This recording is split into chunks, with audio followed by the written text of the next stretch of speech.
प्रार्थनेने केंद्राची सुरुवात करूया. श्री गणेशाय नमः.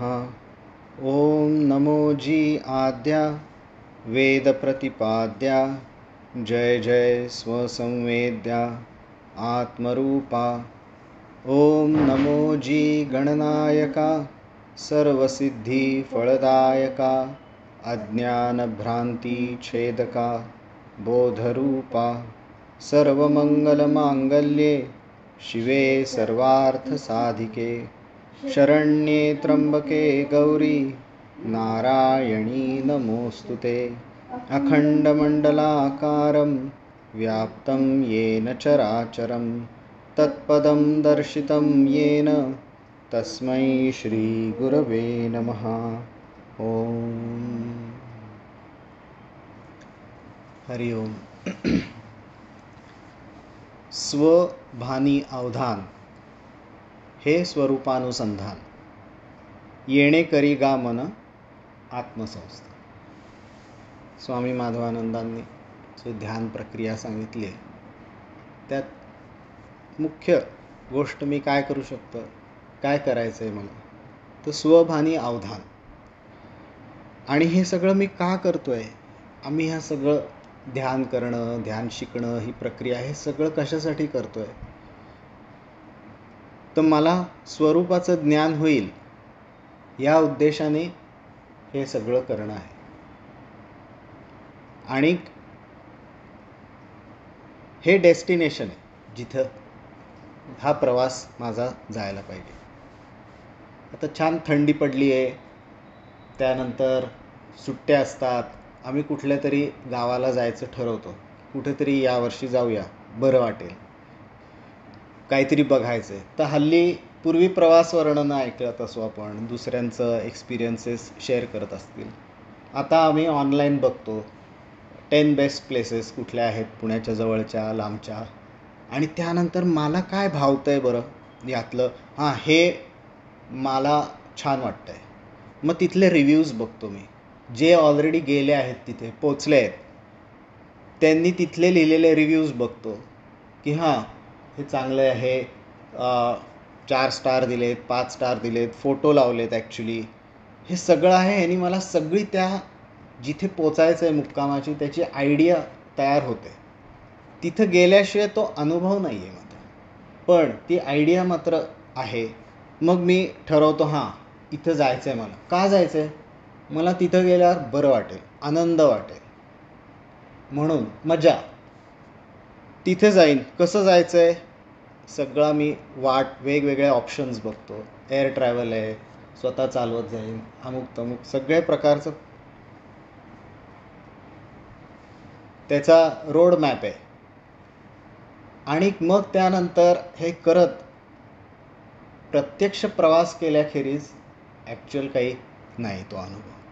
मग प्रवास करतो आणि जिथे आहे तिथे जाऊन त्या डेस्टिनेशनला पोचतो. तिथे काय जी मजा इतरांनी वर्णन केली होती, रिव्ह्यूज दिले होते, ते आता मी अनुभवतो आहे माझ्या परीने. आणि ते करून एवढं सगळं झालं तरी जेव्हा मी सगळं करून माझ्या घरी येतो आणि घरात माझ्या पलंगावरती शांतपणे झोपतो, त्यावेळेला तर सगळा प्रवास खरं तर कंप्लीट होतो आणि तेव्हा मला बरं वाटतं. पण बरेच वेळेला हे वाक्य एकाचं पाहिलेलं आहे की a man travels the entire world in search of it and comes home to find it. तसं हे आहे. पण आपल्या ह्या प्रवासाबाबतीत जे ऑलरेडी तिथे गेलेत आणि त्यांनी तिथलं जे वर्णन केलेलं आहे ते म्हणजे संत आहेत, जे ॲक्च्युली आणि तिथे स्वरूपी लीनच होऊन गेले आहेत. आणि त्यांनी ही सगळी वर्णनं केली आहेत. ती वर्णनं ऐकून मला पण हेच हवं असं माझ्या मनात येतं की नाही, मला पण तुमच्यासारखं हवं आहे. सुखम अत्यंतिकम बुद्धिग्राह्यम अतिंद. काय असेल बरं अत्यंतिक सुख म्हणजे? त्यानंतर चित्त चाकाटले स्वरूपा माझारी न निघे बाहेरी सुखावलो, असं तुकाराम महाराज म्हणतात. त्या नाही मला पाहिजे ना काहीतरी आहे, जी ओढ मला पण हवी आहे. जे तिथे एकरूप झाले त्यांची नावंसुद्धा स्वरूप आनंद, माधव आनंद, सगळं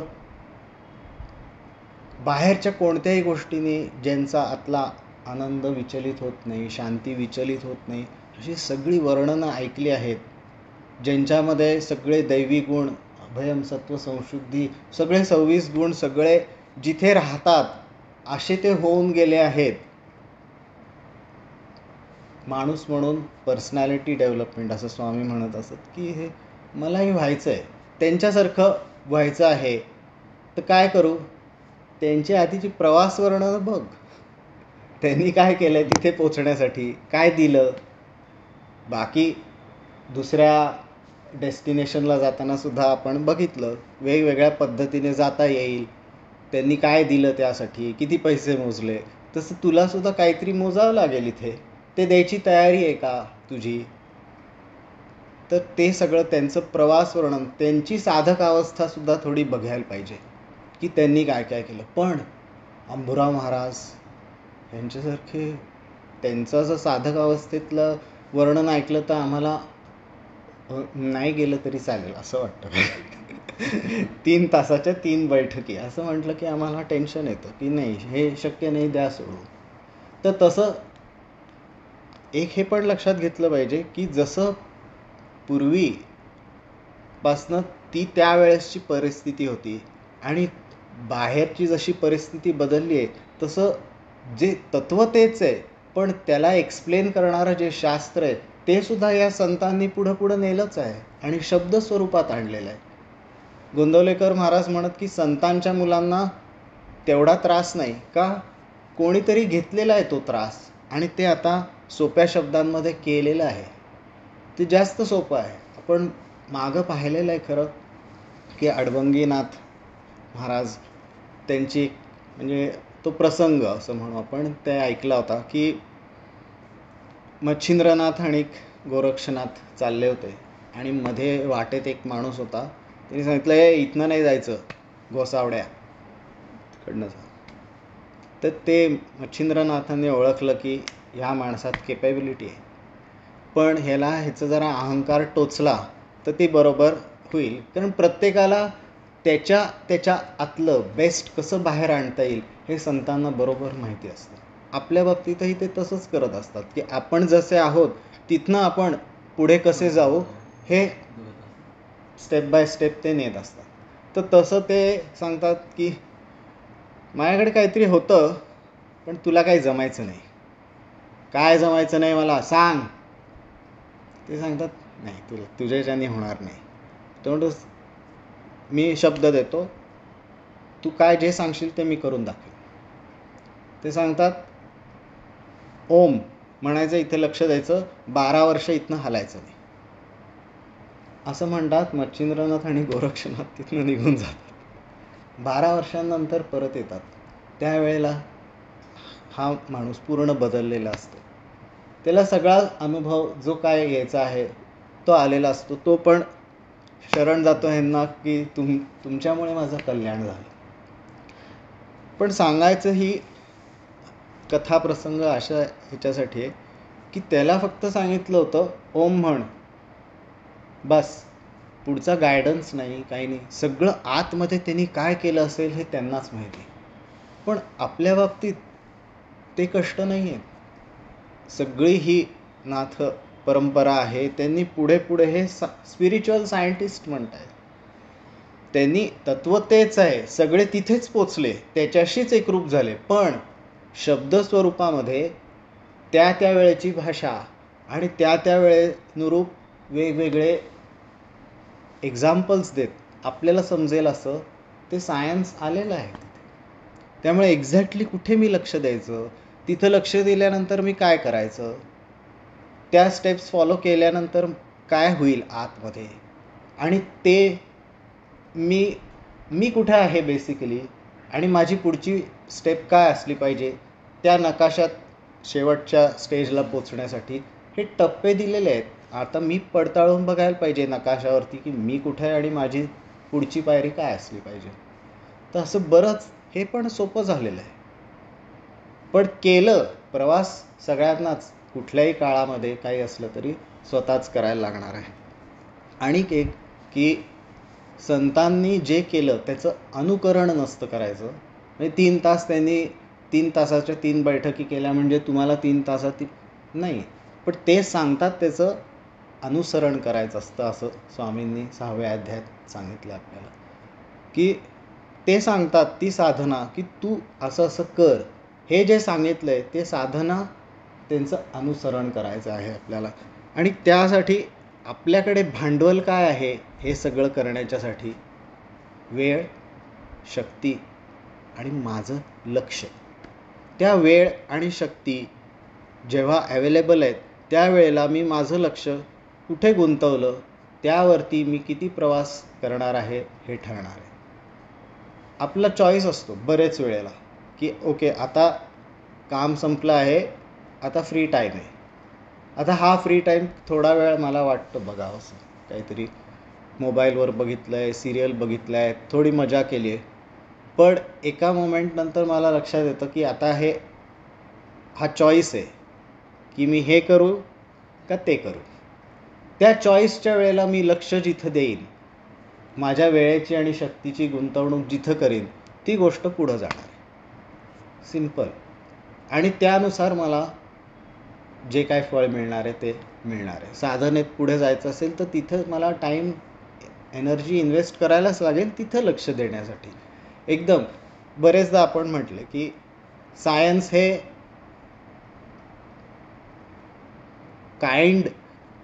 एकदम काइंड पण नाही आहे आणि ते खूप हार्श पण नाही आहे. ते आहे, ते जसं आहे तसं आहे. ठीक आहे, दया करत नाही किंवा ते शिक्षा देत नाही, ते आहे. तू कुठे लक्ष देतोयस?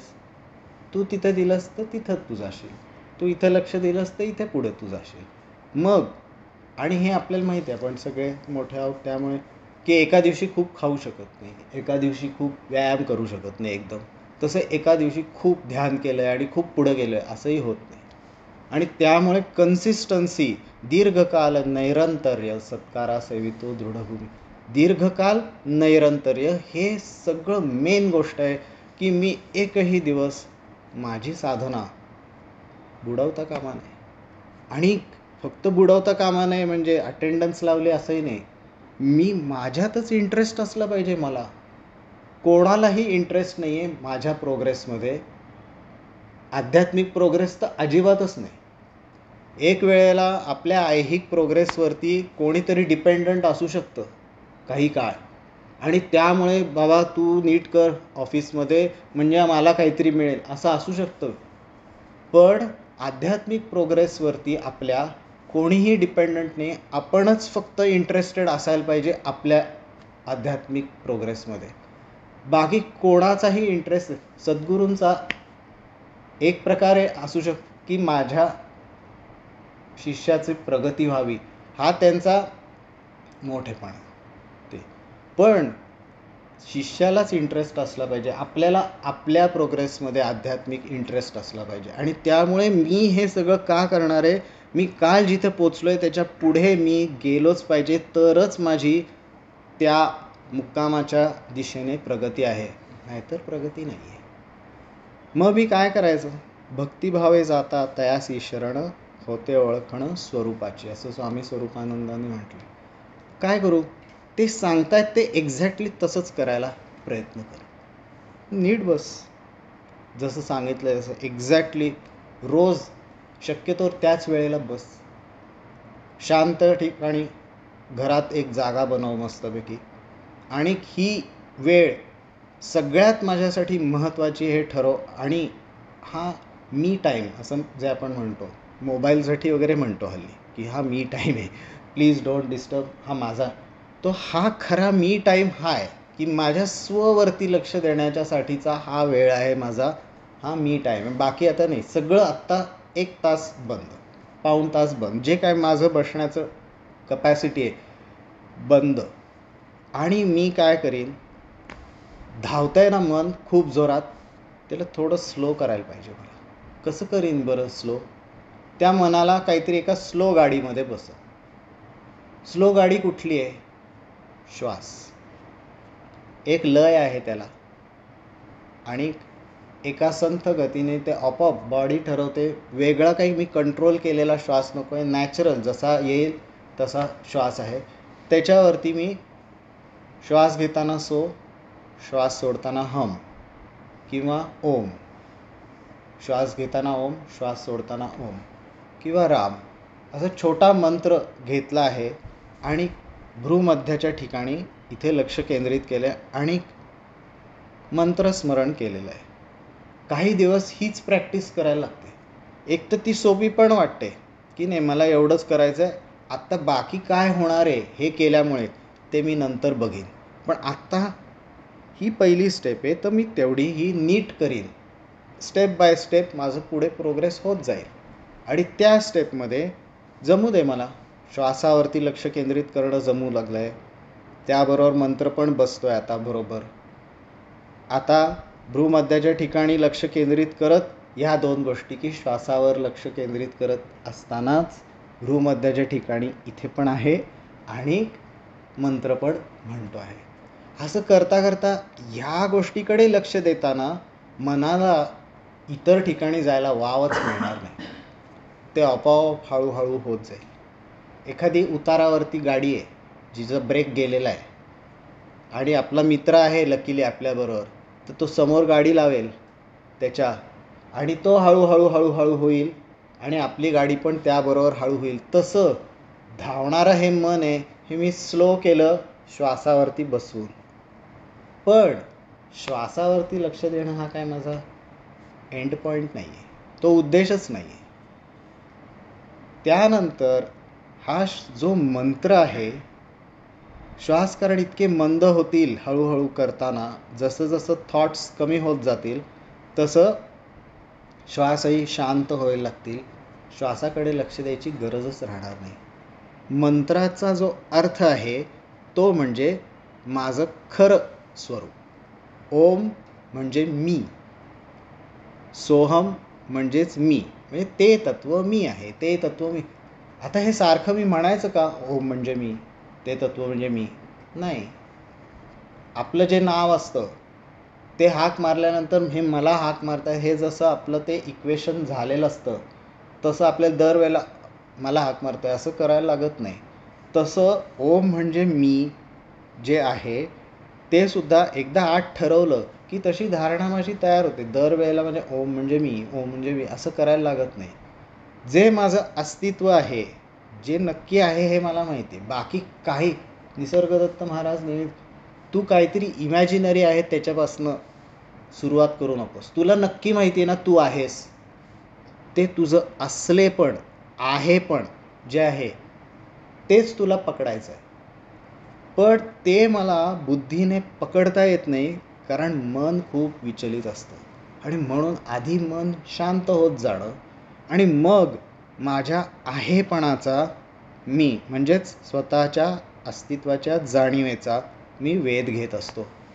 त्याबरोबर ओम सोहम हा मंत्र चालू आहे, पण जोपर्यंत लागतोय तोपर्यंत आपोआप सुटला आणि माझ्या अस्तित्वाच्याकडेच वेध बरोबर घेतला जात आहे. तर मंत्र मुद्दाहून ओढून ताणून अरे मंत्र सुटला होता, प्रॉब्लेम नाही. मंत्रसुद्धा माध्यम आहे, ती डेस्टिनेशन नाही. ओम ओम ओम हे मी म्हणतो आहे कारण मला ओमच्या आधाराने ओम ज्याचा निर्देश करतोय म्हणजे मी, माझा खरं स्वरूप जे आहे, माझं अस्तित्व, त्याकडे मला जायचं आहे. तिथे माझं स्वकडे लक्ष केंद्रित करण्यासाठी मी ओम ह्या मंत्राचा वापर करतो आहे. आणि ते करता करता हळूहळू अतिशय शांत असं मन होत जाईल आणि मग मला स्वतःच्या अस्तित्वाकडे लक्ष केंद्रित करता येऊ लागेल. पुढे निसर्गदत्त महाराज म्हणतात, शब्द न उच्चारता तुम्ही असल्याचा अनुभव हाच ओंकार. तुम्हाला जाणवते हाच ईश्वराचा जन्म आहे हे लक्षात ठेवा. माझ्या अस्तित्वाची जाणीव ही सगळ्यात महत्त्वाची गोष्ट आहे. मी असल्याची जाणीव कळा. जाणीव कळा हा दासबोधातनं आलेला शब्द आहे, समर्थांनी वापरलेला. मी असल्याची जाणीव कळा हीच ईश्वराची विभूती होय. आता मी त्या माझ्या अस्तित्वाच्या जाणीवेचा वेध घेतो. म्हणजे ओम ओम ओम म्हणजे मी, माझ्या अस्तित्वाची जाणीव मला ओळखायची आहे, असे शब्द असतात. पण आता शब्द नाही, माझं खरंच अस्तित्व मी सेन्स करायला बघतो की मी आहे म्हणजे काय. लागेल त्यावेळेला मंत्र घेतला जाईल आपोआप. इतर ठिकाणी वृत्ती विचार जायला लागले की थोडासा मंत्र जास्त वेळा घेतला जाईल, कारण मला लक्ष इथे केंद्रित करायचं आहे, जिथे ठरवलं आहे तिथे. आणि ते करता करता अतिशय शांतपणे मला कुठल्याही शब्दाशिवाय सुद्धा माझं अस्तित्व अनुभवता येईल, क्षणभर का होईना. आणि मग ते हे करायला लागल्यानंतर हेच पकडून राहायचं आहे, इतर काही करायचं नाही आहे. बुद्धी हे सांगेल, प्रत्येक गोष्ट बुद्धी नमूद करत असते. तुला विचारायला होता बरं का, आत्तासुद्धा अस्तित्वाच्या जाणीव धरायची हा विचार आहे बरं का. हां, मागच्या क्षणाला तुला अस्तित्वाची जाणीव खरंच समजली. आता तू असंच करत राहा. सो एक आहे मागचे विचार, जे झालं आहे, ज्या मागचा क्षण गेला आहे त्याचे विचार, आणि पुढे काय करायचं आहे ह्याबद्दलची कल्पना. असं सारखं करत राहतं. ते तू करू नकोस. आणि आहे त्या ह्या क्षणामध्ये, मोमेंटमध्ये तू अस्तित्व मात्र अस फक्त. त्याला ज्ञानेश्वर महाराज म्हणतात, पुढील पैस पारुखे मागील स्मरावे ते ठाके, ऐसे सरसिये भूमिके समाधी राहे. तू मागचं किंवा पुढचं आत्ता तू कुठलाही विचार कर, तू अस्तित्वाच्या जाणीवेत बस राहा. ते सगळं चित्त तुझ्या असलेपणाची जाणीव व्यापून राहील. आता व्यापून राहील हे म्हटल्यानंतर असं आपल्याला काहीतरी इमॅजिनेशन तयार होतं की काहीतरी असेल जे सगळं चित्त व्याप्त आहे. पण ते ॲक्च्युली 1-2 क्षण होत असतं सुरुवातीला. ते 2 क्षण 4 क्षणामध्ये वाढवायला सुद्धा निसरडी वाट आहे. समर्थांनी सांगितलं की ते तलवारीच्या पातीवरती चालण्यासारखं. पण ते 2 क्षण मिळाले तरी बुद्धीला समजून येतं, हो मी आहे, शब्दरहित माझ्या अस्तित्वाची जाणीव मला समजते. आणि तेच मी पुन्हा करायला प्रयत्न करायचा, तेच पुन्हा. ह्यालाच भगवद्गीतेत म्हटलंय, आत्मसंस्थम मनः कृत्वा न किंचिदपि चिंतयेत. इथे न चिंतयेत हे खूप अवघड जातं, कारण सारखं बुद्धी सांगते मला, तुला जमतंय बरं का, तुला जमतंय. नाही, तुला जमत नाही, तू विचार करतोयस. सगळं सोडून देऊन मी आहे पुन्हा एकवटून तिथेच पारियाचा रवा घेता भूमीवरी यत्न परोपरी साधन तैसे, असं जे ज्ञानेश्वर महाराजांनी म्हटलं. मर्क्युरी, पारा जर पडला तर त्याचे असे गोल गोल ग्लोब्युल्स होतात खूप, आणि ते हळूहळू एकत्र आणायला लागतात. थोडा धक्का लागला की भस्कन सगळे सेपरेट होतात गोळे. तसं यत्न परोपरी साधन थोडंसं हे झालं की फटकन सगळीकडे मन विस्कळीत होतं. काही नाही, होऊ दे शांतपणे, मी पुन्हा मंत्र स्मरीन, पुन्हा येईन. कॉन्फिडन्स आहे. रोज करत असलेल्या माणसाला एकदम झालं म्हणून काय बिघडलं, होऊ दे, परत मला करता येईल, असं म्हणून मी पुन्हा मंत्र स्मरतो, पुन्हा स्वतःच्या अस्तित्वाच्या जाणीवेचा वेध घेतो. आणि अस्तित्वाची जाणीव समजू लागल्यावर त्यातच असतो. हा काळ हळूहळू क्षणाक्षणाने वाढत जाईल. स्वभानी अवधान हेच येते की माझ्या स्वचं भान आहे मला, त्या ठिकाणी माझं लक्ष आहे. हे स्वरूप अनुसंधान. ते जे क्षण आहेत ते स्वरूप अनुसंधान. येणे करिगा मन आत्मसंस्थान. हाच प्रयत्न करायचा. छान पद्धतीने बसूया. सुरुवातीला श्वासावर लक्ष केंद्रित करत मंत्र स्मरायचा, ओम किंवा सोहम किंवा राम किंवा सद्गुरूंनी दिलेला छोटा मंत्र, आणि मग तो स्वतःशी इक्वेट करायचा. म्हणजे ओम म्हणजे मी, आणि त्या माझ्या अस्तित्वाच्या जाणीवेचाच वेध घ्यायचा. आणि जाणीव समजू लागल्यावर तेच पकडून राहायचं. 3 वेळा दीर्घ ओंकार म्हणू आणि ध्यान करूया.